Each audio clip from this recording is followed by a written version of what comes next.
Hello, everyone. Welcome to the Patreon of Abnormal Investigations.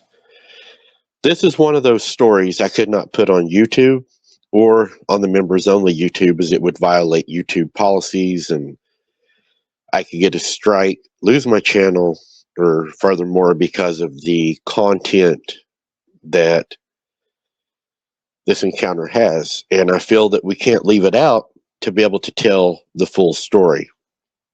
Now, if you don't believe in at least crazy people that believe they're werewolves, this story may actually bring you to believe in werewolves. This is a very in-depth encounter. It is very graphic. So I'm going to give a warning at the beginning. This is very graphic. And some of the content we will be comparing this to will also be graphic. Unfortunately, we live in times now and then in the 16th century that evil was always present. And this is one of those most evil encounters I think that I've ever shared. So let's jump into this one.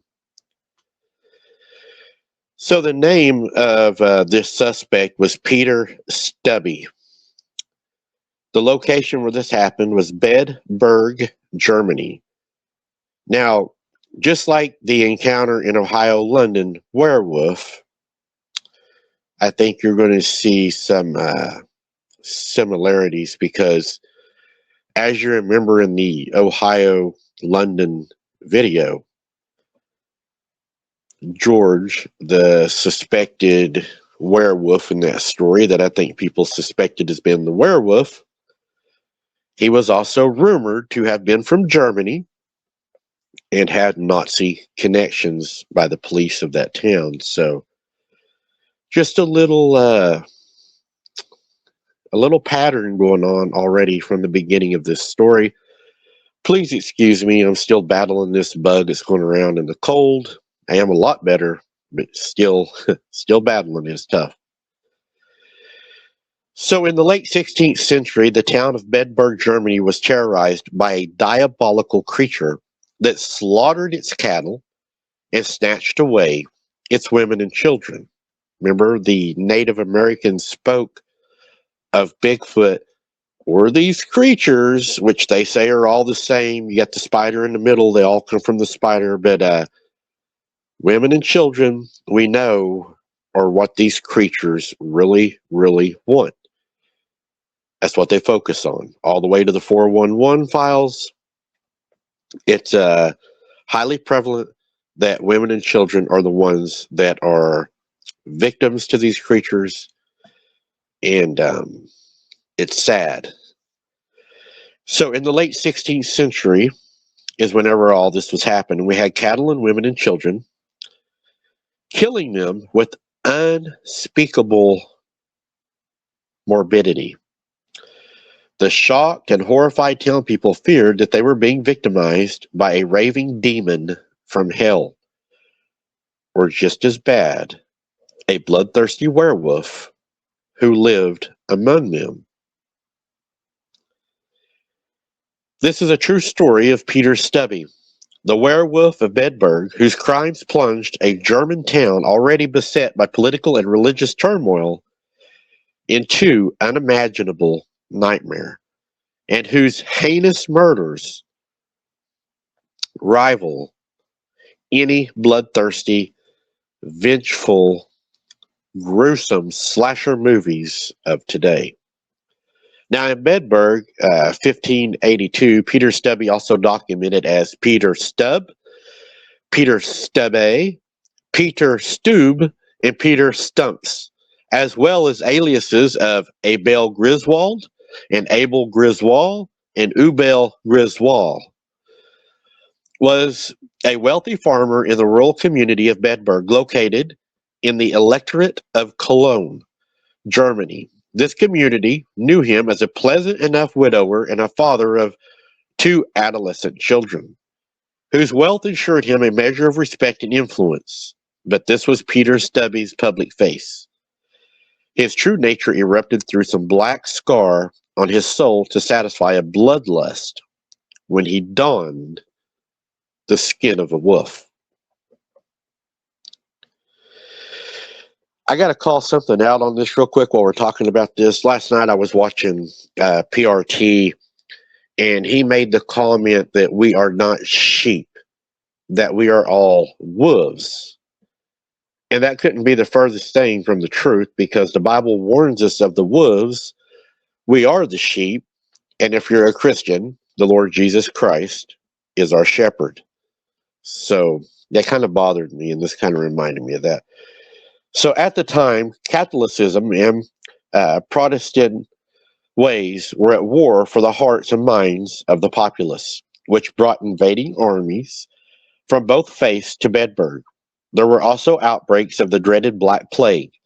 So conflict and death were no strangers to the people of the region, which perhaps provided fertile ground for the awakening of Stubbe's foul deeds. Now, there was cattle mutilations that went on in the area. For many years, farmers around Bedburg were mystified by the strange deaths of some of their cows. Day after day, many weeks, they would find cattle dead in pastures, ripped open as if by some savaged animal. The farmers naturally suspected wolves, but this was actually the beginning of Peter Stubbe's unnatural, compulsive will to mutilate and to kill. This drive that he had would escalate into attacks, and it would be soon the animals would not be enough, and he would start to reach into the neighboring villages to seek out women and children. And when we talk about the women and children, the story gets a lot harder to listen to and a lot darker. Children began to disappear from their farms and homes. Young women vanished from the paths they traveled daily. Some were found dead, horribly mutilated. Others were never found. The community was thrown into panic. Hungry wolves were again suspected at the villagers, and the villagers armed themselves against what they thought was going to be wolves. Now, you remember when we talk about, and I know y'all probably haven't heard this one yet, it drops tonight at 8:30, but in the Ohio-London investigation I'm dropping tonight, in that town where this gentleman lived, where this werewolf was at, that had done many things that were documented by police reports, there was always a lot of missing children in the area. But they're always an excuse for it. They're either runaways or something like that, but I think there's more to it than that, guys. Children began to disappear from the farms and homes. Young women vanished from the paths that they traveled daily. Some were found dead, horribly mutilated. Others, of course, were never found. The community was thrown into the panic like they had never seen before. Some even feared a more devious creature, a werewolf, who could walk among them unsuspected as a man and then transform as a wolf to satisfy its hunger. This was the case, although he did not literally transform into a wolf. Peter Stubbe would cloak himself with the skin of a wolf when seeking his victims. Okay, I'm going to pick this apart right now, because this is kind of the things that do kind of piss me off as an investigator. The person that wrote this story, in my opinion, is somebody that does not believe in cryptids, the supernatural world or anything, and he's looking at this more of a history lesson more than providing factual proof, because he does not have any proof to insert this opinion into this story as fact. And the reason that I say that is because the story actually proves actually opposite of what he's trying to insert into it. So he's actually contradicting the story that he's putting out himself, and it really pisses me off that they do this to try to make the story meet the narrative that they want it to, instead of where the evidence is leading you. I'm going to go ahead and read his BS, and then I'm going to show you why I hate it when they insert their own things to cause these stories, encounters to become what they want. That's why you have to be cautious of good storytellers. They can change something, hype it up, and make it a bunch of BS when actually the truth is scarier than the fictional story, which I believe that's the case here. So, the person that is doing this story says this was the case, although he did not, speaking factually, transform into a wolf. Peter Stubbe would cloak himself in the skin of a wolf when seeking his victims. At his trial, Stubbe confessed that the devil himself gave him a magic belt of a wolf fur at the age of 12. That when he put it on, it transformed him into the likeness of a greedy, devouring wolf. Strong and mighty, with the eyes great and large, which the night sparkled like brands of fire, his mouth great and wide, he turned into a werewolf. Okay, so this guy's trying to make you believe that this guy had some kind of a mental issue. He was putting on this, this pelt, and he thought that he was a werewolf. That is not what was said at the trial, the confession, or by the men that apprehended him that were there. Instead of this writer that was not there in the 16th century that's inserting his opinion as fact. So, bad job on this reporting, sir. So, and I'll show you why I say that. Now, some of the unthinkable murders that had happened in this story is Peter Stubbe was a deranged serial killer. We don't doubt that at all. And over the course of his murderous career, he was responsible for the deaths of 13 children, 2 pregnant women, and numerous livestock. And these were no ordinary murders. The young women among his victims were sexually assaulted before he tore them apart. That reminds me of a story I'm going to work on here in Oklahoma. There was a cover-up, I do believe, here in Oklahoma to where werewolves killed a woman. Her dad knew the truth, and it was suppressed and blamed on another individual. We'll get into that later. The young women among his victims were sexually assaulted before he tore them apart. Okay, now, there's a difference between if he would have mutilated them with an axe or an instrument, right? But they're saying he done this with his hands. Do you know how hard it would be to literally tear somebody apart with your hands? I don't even think that can be done. Really, I don't. So that led me to believe right off the bat that this guy has a supernatural strength about him. That, that the writer up there that said he's just crazy is missing. So with the pregnant women, he ripped apart, and then he ripped the fetuses from their wombs and ate their hearts, panting, hot and raw, which he later described as dainty little morsels. Okay, that's as evil as it gets.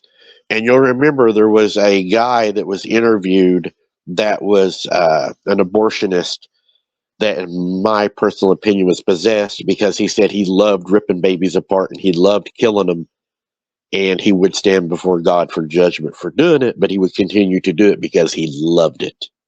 That's as evil as it gets, folks. That's terrible. This guy, no doubt, if he was not transforming into a werewolf, he was not a normal person. He had supernatural powers, and if that be by possession, then I would absolutely believe this because this is not normal human behavior. Now, small children were strangled, bludgeoned, and throats ripped open with his bare hands. Some were even disemboweled and partially eaten with his bare hands. You know the amount of strength it would take to just rip into somebody's stomach with your hands and pull their intestines out? There ain't no way.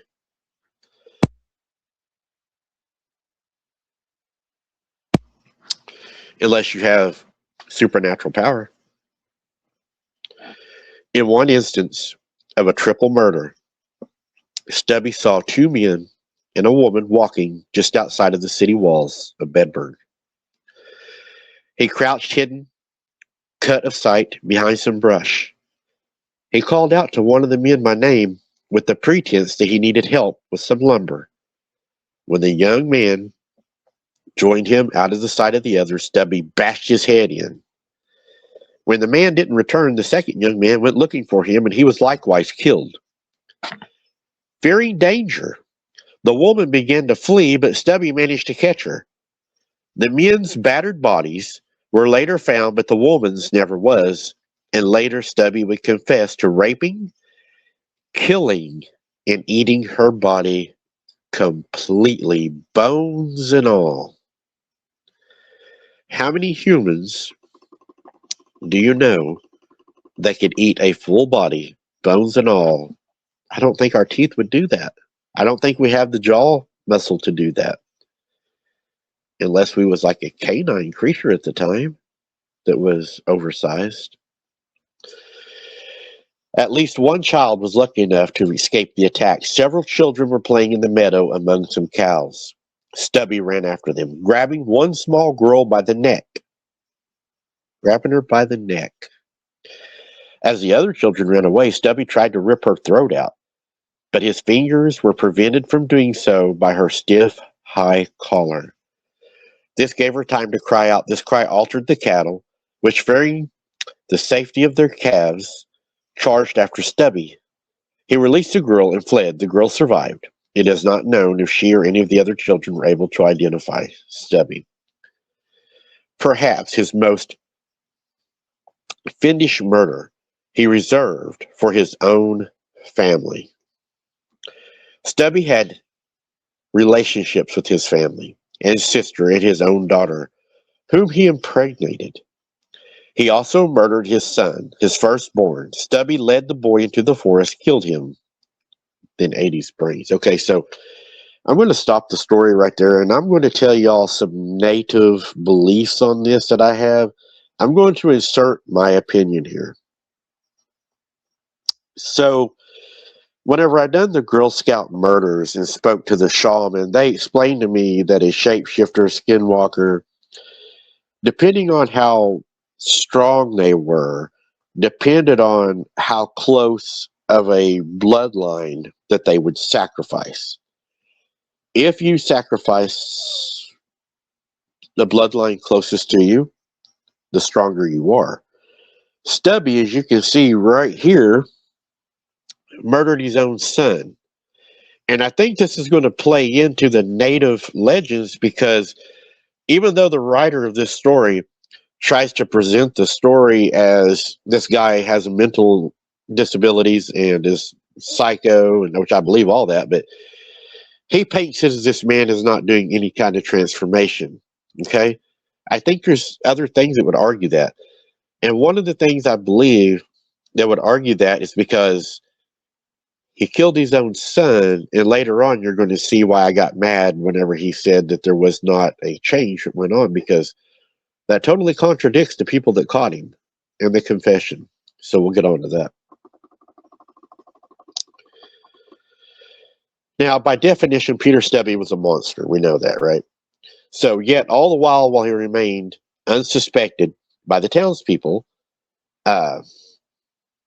he would walk around and people would just look at him and wave at him because he was a well-known rich person. He had money. He was important to the community. People looked up to him. He would be one of the last people that they would suspect. And sometimes he would go through the streets of Colin, Bedburg, and other places, and he would walk civilly, and he was well known. Inhabitants there were happy to see him, while some believed he was walking around looking for easy access to homes, children, and women, while he was being welcomed. Now, Stubby must have thought of himself invincible. Through the power of his magic belt that he said he had, yet his belief, I believe, that ended his terror. Now, we're going to talk about this belt, okay? We'll talk about that here in a minute. When the limbs of several missing people were found in a field, the villagers were further convinced that the ravenous wolf was responsible. And so several hunters set out with their dogs to pursue the predator. Okay, this is going to get really interesting. This is why I disagree with what the writer of this story had first put in up above before. This is all my stuff here. Now, here is where the story will get quite strange. The men hunted the creature for days until at last they saw him. They started chasing a creature that looked part human, part dog. Now, according to the account, they saw and chased down a wolf-like man. The dogs chased the animal until they had it cornered. The hunters were sure that they had and were chasing a wolf. But whenever they came to the spot to where the dogs had cornered the wolf, they found Peter Stubbe laying there, cowered in a fetal position. Now, according to George Moore's account, being trapped with no room for escape, Stubbe removed his magic belt and transformed from the wolf to the human form. Why would the person that done this story say there was no transformation whenever a group of people that chased him, pursued him with dogs, that captured him to where he would later be tried and executed, when they all said they witnessed a transformation? It's a cover-up.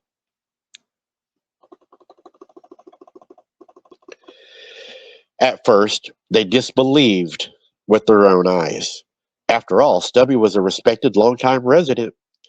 How could he be a werewolf? Perhaps he wasn't really Peter Stubbe at all, they said. They're looking for excuses to how this even happened, which I don't blame them. I mean, you just watched a person transform, right? They reasoned, but then they said, we got to figure out if it's really him. So they take him to his house and later discover it was Peter Stubbe. Peter Stubbe was arrested and he was tried for the crimes. Thought to be a werewolf, Stubbe was brought to the trial, and it was only under pain and torture of the rack and of his confession to all of the heinous crimes came out, including sorcery, and he said he made a deal with the devil, and the devil gave him a magical belt that night that allowed him to transform. That's native history passed down. Dark magic, the shamans, there's a talus or a pelt normally with the shapeshifter skinwalker. Yeah. So, yeah.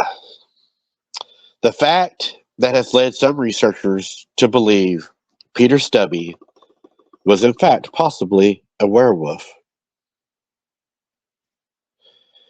Now, people also said that he had blood relation all the way back, or probably not all the way back, or close to around that time area, of a real vampire.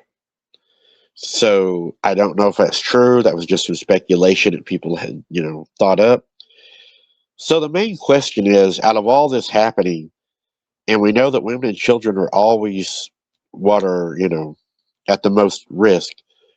What do you guys think? And I look forward to you letting me know, because I think we can have a great conversation over this. Was Peter Stubbe really a werewolf? Was he just a crazy man with the pelt? Or was he a man that made a deal with the devil that gave him a magical pelt and he was possessed? What do you think he was? I'll wait for y'all to comment and I'll chime in later. Let me know what you think he was. Thank you for listening, guys. I appreciate you guys. I hope you enjoyed this investigation. It took a little time, but it was worth it. This one is definitely dark, but to find the truth, we have to know what we're dealing with. And this one here definitely shines a lot of darkness on what we're dealing with in this community, I believe, and in this world. Thank you for watching, guys. As always, keep your head on a swivel. Don't be something's dinner. Thank you for your support and being a Patreon member. There'll be more content coming. And until next time, be safe and God bless.